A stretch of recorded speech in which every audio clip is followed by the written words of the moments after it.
Yesu ashimwe, muraho neza, nongeye kubaha ikaze mu mwanya w'ijambo ry'Imana. Reka tubanze dusenge.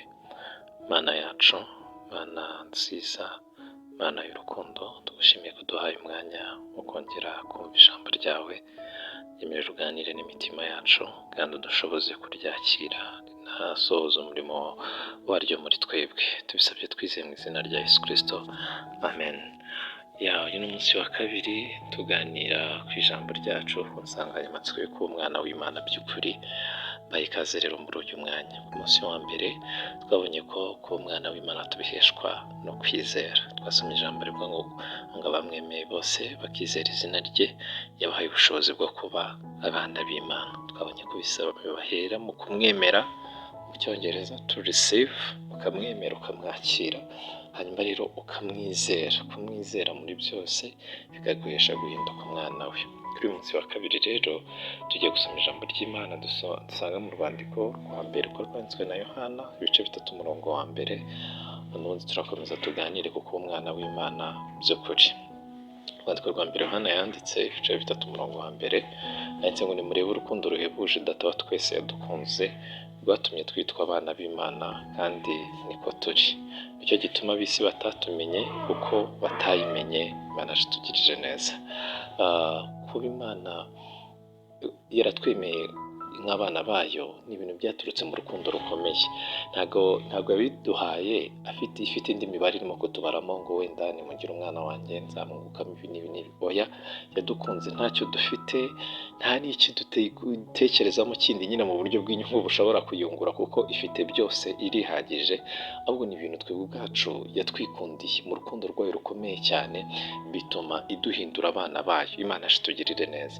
Kandi ngo si ukuduhesha iryo zina gusa, ahubwo kuko yanaduhinduye abana bayo bya nyabyo. Umuntu ashobora kugukunda akakwita umwana we, ariko nyine bikaba ari inyito gusa, bikaba bigarukira aho mu nyito gusa, ntaguhindura umwana we 100%.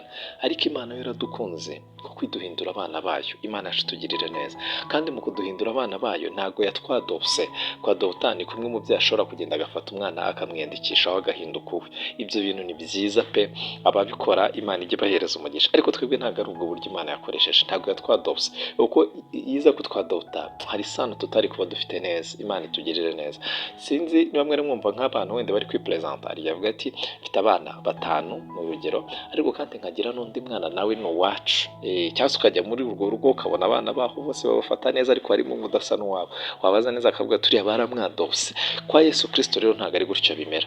Abantu bo bashobora kuduhindura abana babo, ariko igikomeye bakora ni ukutwadopta. Yesu we rero arenze icyo ngicyo, ahubwo agashyiramo n'isano, tukaba umwe mu maraso. Imana itugirire neza. Ntabwo Yesu Kristo aduhindura abana b'Imana, ntabwo yakoresheje adoption gusa, ntabwo yatwadopse, ahubwo yakoresheje na redemption. Yaraducunguye. Imana itugirire neza. Ducunguza amaraso ye kugira ngo tugirane n'isano y'amaraso. Sinzi niba munyumvishije neza. Ntabwo yatwibarujeho gusa nk'uko ku isi twebwe tubigenza. Iyo ushaka ko umwana aba uwawe umwiyandikishaho, ni icyo kubuza amaraso nawe icyo ntikiba gishoboka. Ariko Imana yo kugira ngo iduhindure abana bayo bya nyabyo, kuko ishobora byose, yanaduhaye ku maraso y'umwana wayo. Mbese yaduhaye ku maraso yayo binyuze muri Kristo Yesu. Duhinduka umwe, duhuza ADN. Imana itugirire neza. Mbese yashimye yuko tugirana isano y'amaraso binyuze mu kuducungura, itubyarisha irya mibabaro yose mu maraso ye, aba ariho twebwe bwacu duturuka. Imana itugirire neza. Uri umwana w'Imana kandi mufitanye isano y'amaraso. Imana itugirire neza. Yesu Kristo muhuje amaraso, yagucunguje amaraso ye bwite kugira ngo tugirane isano ryuzuye. Imana itugirire neza. Umurimo rero Yesu yakoze ntabwo yawukoze gusa kugira ngo bigarukire mu kwita umwana we, ahubwo yabikoze kugira ngo bibe neza 100%, uhinduke umwana we. Mbese yemeye no kugucunguza amaraso. Yashoboraga kugucunguza ibindi bintu, wenda agatanga ibiguzi akakwiyandikishaho, ibyo bikarangira. Ariko kugira ngo mugirane isano ryuzuye, yemeye no kumena amaraso ye kugira ngo akubeho, hanyuma mugirane isano ryuzuye.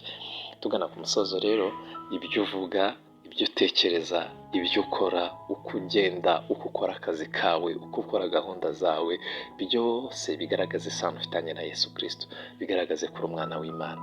Umubyeyi wawe biologique niwe wavutseho, ibyo ukora byose ubikora ufite ishusho ye. aho ujya hose, uko uvuga, uko ugenda, nta na kimwe ushobora gukora wamaze kwikura mu ishusho ye. Nk'uko rero ibyo ngibyo bimeze, reka tubyigireho Yesu Kristo wacu muri byose, tumugaragaze, tugaragaze isano dufitanye, tugaragaze ko turi abana b'Imana koko. Imana yacu itugirire neza. Ni muri urukundo ruhebuje Data twese yadukunze rwatumye twitwa abana b'Imana, kandi niko turi koko. Ntibigarukire gusa mu kwitwa umwana w'Imana, ahubwo unabe uwe koko, kuko aricyo cyatumye Yesu Kristo aducungura, akanaducunguza amaraso ye. Imana iduhana umugisha.